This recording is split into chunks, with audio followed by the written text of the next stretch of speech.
Well, as you can see, I have completely disassembled the driver's side of my square body 1982 Chevrolet Silverado. And I will be, the spring is good. I won't be replacing the spring. I want to clean it up and paint it. The spindle and the hub and the rotor and everything, all that's good. But I will be replacing all of the front end components on the truck, the pivot arm, the idler arm. I will be replacing that because it needs to be replaced. It's a little leaky. It's a little, it has a lot of wear in it. The shocks will be replaced and all that. And just give an update on what happened. And the thing of it is that I replaced the suspension components with the components from Energy Suspension. So this is what they look like installed. And it's a real simple install. I mean, it's even easier than putting back the stock stuff. I mean, literally, all you do is knock out the old bushings, clean up the cross shaft, knock the new bushings in, the new housings in that well, and then you grease everything up, and you put the bushings in, and you also put in the sleeve, and then you torque everything down. And I put anti-seize on my threads and stuff like that, so that I don't get them galled up, because that is a aluminum nut that's going on there. So torque everything down to specs.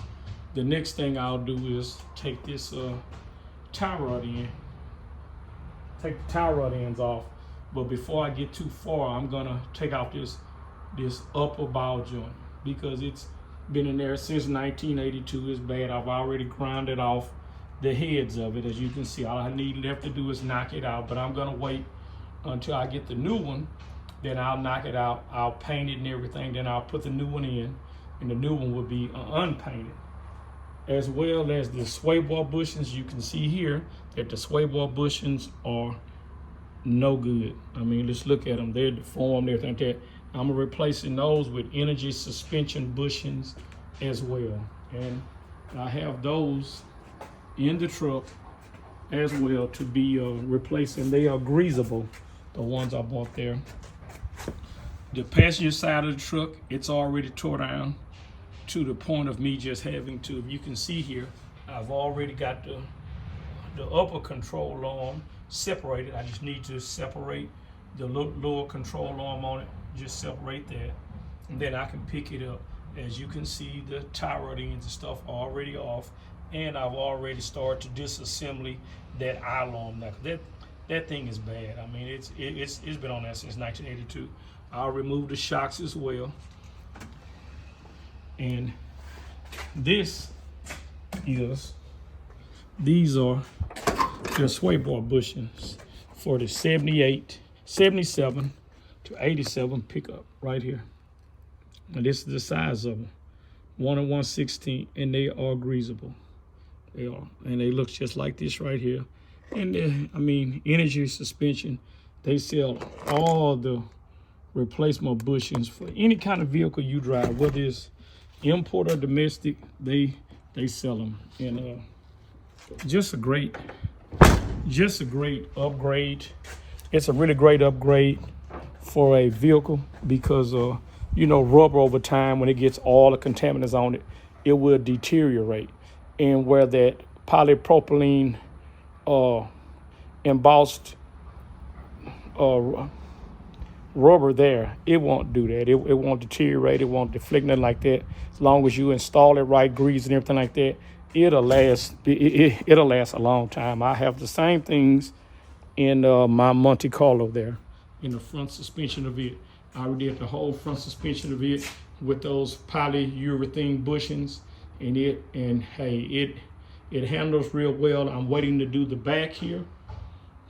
I'm waiting to do the back, to take the up and lower control arms off of it and put them on there. But I'm thinking that I may just do the greasable ones that you can buy, the box ones that are greasable, and I'll probably do that. and buy those there, because these here on the Monte Carlo, they're open. Something about buying the box ones where to get a little bit more rigidity. Also, they're greasable. That'll be a part you put on once. You don't have to put it on again.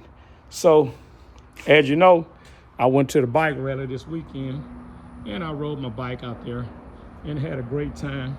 I have the paint in order to do it with, which is this paint right here that I bought because I wanted to be a contrasting color. So here's the paint. I will be coming back with a video of me actually wet sanding down that, taking the fairing, the outer part of the fairing off, wet sanding the fairing down, priming it, wet sanding it again, and then shooting it with that paint, wet sanding that down, coming back over and clearing it. And you will be surprised at the thing you can get with that. Last week, I put in the stereo finally into the bike. I got 4 Pioneer 3-way 330 watt speakers, and I have a Kenwood head unit on the bike. And I can say that I was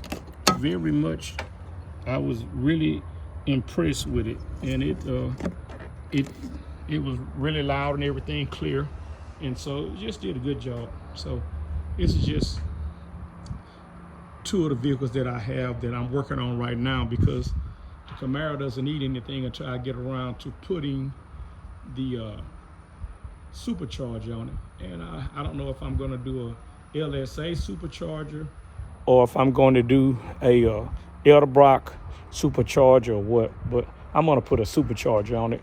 I had the car since it was new, don't have a bunch of miles on it. Just barely got 30,000 miles on the car's a 2010, 6.26 speed. So the supercharger would be a great upgrade for it. And not because I'm going to do any spirited driving or anything like that, but just that they have become so affordable, and the tunability is just so easy now. Not like it was 6 or 7 years ago when you buy one and you only had one company that put them out. So to come back on the pickup here, has a 468 cubic inch big block Chevrolet in it. When I bought the truck new, it came with a 305 in it. That's what it came with, a 305, and I had it in there for about a year. And after that, and I went to a 396 in it. Did a 396 engine in it, kept that with a 400 transmission for a long time. Took the 396 out, then I went to a 402, which is just a 30 over 396, and that ran for longer with a 400 transmission. But on this go around here, I wanted overdrive, so I ditched the 400 transmission in favor of a built 700 R4, and that's what I have in it now. The same powertrain that's in this Monte Carlo. It's a 468, bought it brand new too. It's a 468 with a 700 R4, and it's to the point where it's just needing to get body work and paint and stuff like that. And so I'm trying to get the truck to the same situation so that I can actually take them, get them inspected, running and driving, and start to drive them and enjoy the vehicles. And what you don't want to do is, when you're working on a vehicle, you don't want to rush and do anything. Take your time, buy the best part that you can buy when you're buying. Do your research. Find out, what is available for you as far as an upgraded part or whatever.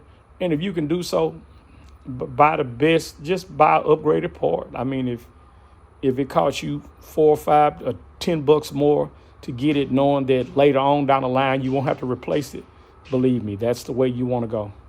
So when I get this front end done, the next thing I'll be doing is wiring up this torque converter switch right here in my pickup, because it needs a torque converter switch in it. It has the wires down there, but years ago I took it loose years ago when I put the 400 transmission in there and never did hook them back up. So I'm going to go back and I'll show you all a video on me testing the power circuit, because for the 700 you only need one 12-volt source in order for the clutch to lock up. The other two, depending on which wiring harness you have in there. If you got like a 1987 up, you could just loop the 2 wires together, because they'll both be grounds anyway, and just have a 12-volt power source going to the torque converter clutch.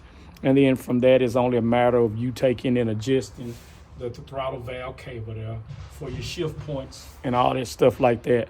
So it's really not such a hard thing to do.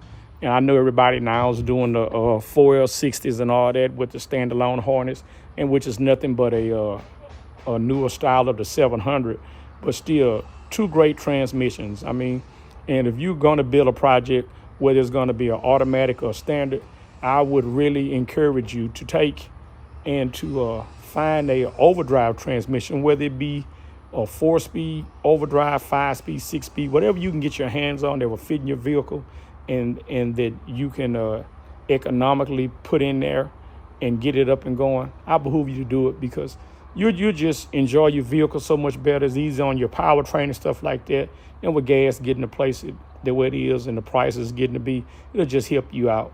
So as always, looking around at the garage, it's time for me to go in and do some things. And as always, if you haven't done so, please subscribe, share the video, like, comment, and let me know what you're working on. Send me some inboxes of what are you working on and what you're doing. And if you have any questions or comments, they are greatly appreciated. As always, enjoy your day. One last look at what's going on.